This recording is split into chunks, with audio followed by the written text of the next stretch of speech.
Bonjour à tous. Donc, vous présenter en le projet de loi sur la transition énergétique pour la transition verte.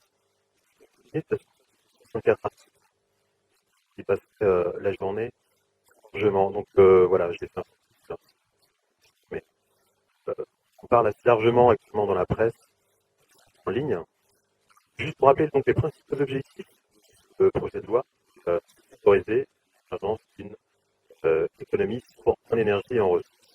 Ça rejoint un petit peu les échanges qu'on a depuis. L'objectif, il y aurait également le mot compétitivité et emploi. Donc là, c'est un petit peu ce qui s'est énervé il y a quelques minutes. La sécurité d'approvisionnement. L'énergie est un donc mis.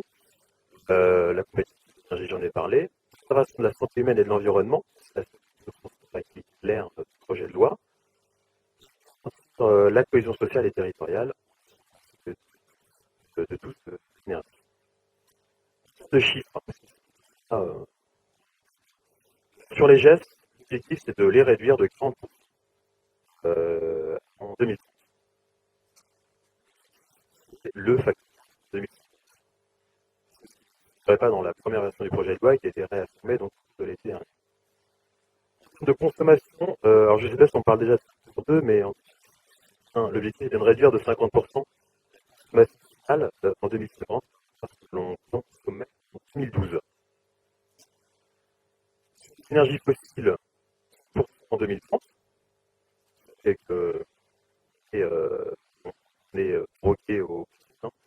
L'objet c'est d'entamer une cure de désintoxication. Renouvelable, l'objectif aujourd'hui à 2020 il est de 23%.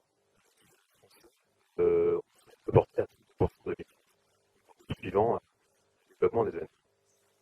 Le fameux 50% de nucléaire dans le mix électrique horizon 2025. Les grands chiffres du projet de loi.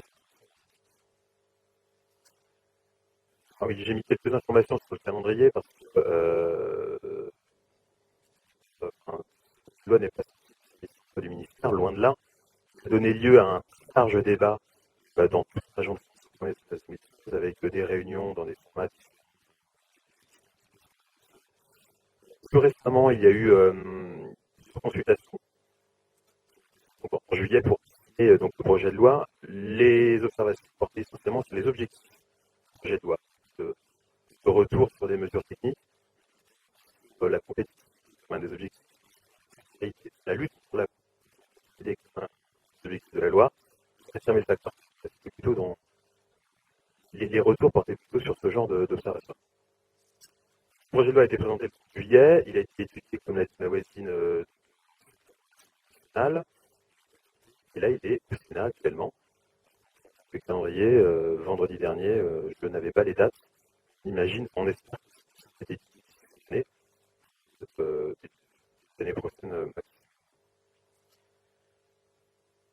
projet de loi donc, est composé de 8 64. Vous voyez qu'il est très transverse.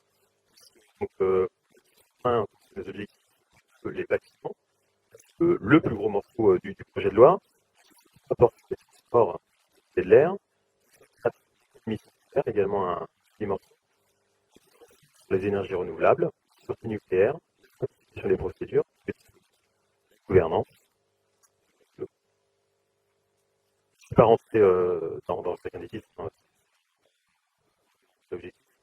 Simplement donc m'arrêter sur une mesure un petit peu plus au sujet du carbone. Là,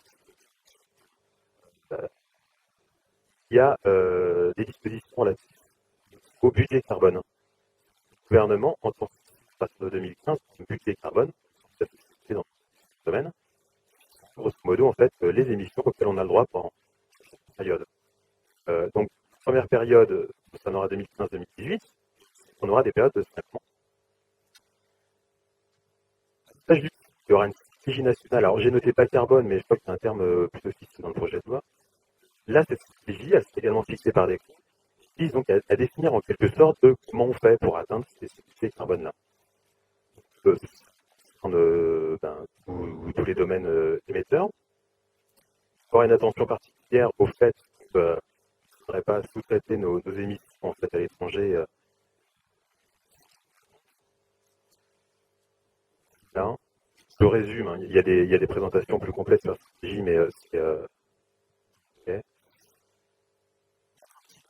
vous intéresser, là c'est toujours des mesures de niveau national, c'est la programmation pluriannuelle de l'énergie. On a aujourd'hui des programmations pluriannuelles pour les énergies. Le gouvernement souhaite en fait fusionner programmation toute énergie confondue.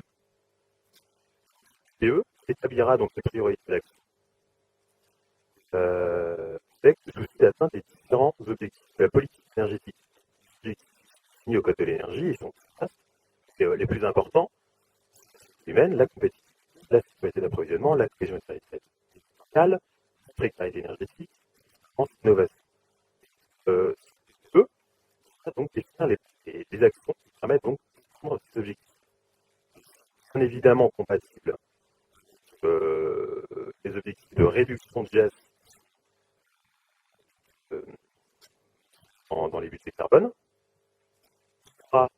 les relatifs à la sécurité d'approvisionnement, l'efficacité énergétique, les ENR hier, donc pour la récupération. Ce calendrier, elle se cale sur les budgets carbone, sur une première période plus courte, 3 ans, ensuite des périodes de 5 ans. Je veux dire sur la PPE. Niveau plus proche de nous, là, au niveau des territoires, une des grandes mesures donc, du projet de loi va concerner les PCET. Vous savez qu'on en a 25 en région, les plans climat énergie territoriaux. Ce projet de loi va les transformer en PCAET, le volet R qui sera intégré dans ce document. Je vais rappeler les seuils et les dates. C'est les seuils et les dates tenues avant passage au Sénat. Tout ça peut encore évoluer, bien entendu. Les collectivités de petits types, l'objectif, c'est d'éviter l'enchevêtrement, d'avoir des plans climat au niveau des EPCI uniquement et non plus au niveau des communes. Vous avez le cas où on avait des EPCI qui étaient obligés, avec des communes à l'intérieur qui étaient obligées. Maintenant, on vise uniquement les EPCI. Les plus de 50 000, l'échéance est à fin 2016. Les plus de 100 000, l'échéance est à 2018. Il y a un petit peu de temps pour se préparer à du travail sur les EPCI de taille plus importante. Le contenu du PCAET évolue, mais révolution non plus. Il contiendra donc toujours les objectifs stratégiques et opérationnels des collectivités et mesures afin donc de lutter contre le changement climatique. Le programme d'action qui est toujours aussi large, qui concerne l'efficacité énergétique, les réseaux de distribution, les ENR, le stockage, les émissions de gaz au sens large. La nouveauté, c'est que le PCAET devient PCAET, qui sera l'aspect R également, prendre en compte dans le document. Ce document, le PCAET, c'est public, mise à jour, au moins tous les 6 ans. On voit aujourd'hui le texte.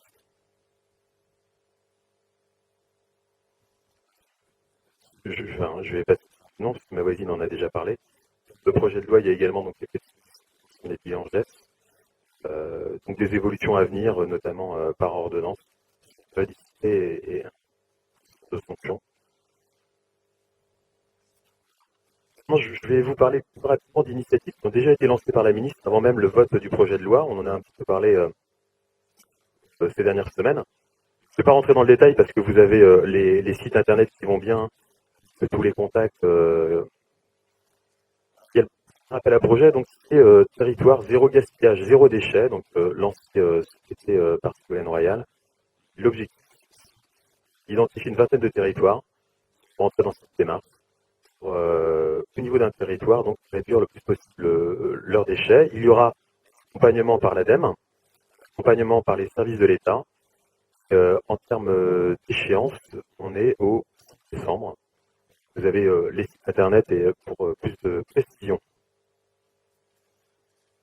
La projet, j'ai pas mis en cet acronyme barbare veut dire territoire énergie positive pour la croissance verte. C'est un petit peu plus ambitieux. Donc là, on a engagé 200 territoires. C'est une démarche exemplaire. Plutôt l'aspect énergétique. Hein. L'idée, c'est d'arriver à un équilibre entre la consommation et la production à terme de ces territoires-là. La décharge est disponible. Le délai est un petit peu plus auprès donc du préfet de département dans quelques semaines. Il y aura également un accompagnement donc par les services de l'État, l'ADEME, avec des financements ad hoc pour les prochaines années. Le dernier, donc c'est l'appel à projet 1500 méthaniseurs. Notre ministre souhaite voir des méthaniseurs développés un peu partout sur le territoire. Donc il y a un appel à projet qui a été lancé. Puis permet aux porteurs de projets d'avoir un accompagnement des différents services concernés. Les projets voient le jour rapidement. Et voilà, c'est vraiment d'éviter les grains de sable qui font que des fois ces projets-là prennent du temps. Tout le monde est informé, tout le monde a le même niveau d'information et tout le monde a une bonne volonté. Ce projet-là pourrait émerger plus simplement. Donc là, les trois principales initiatives qui ont été lancées dans le cadre du projet de loi. Vous avez donc toute l'information sur le projet de loi, sur les différentes actions qui ont déjà été engagées sur les différents sites internet du ministère. Le projet de loi, je vous l'ai noté, est actuellement au Sénat. Si vous voulez suivre amendement par amendement, c'est possible.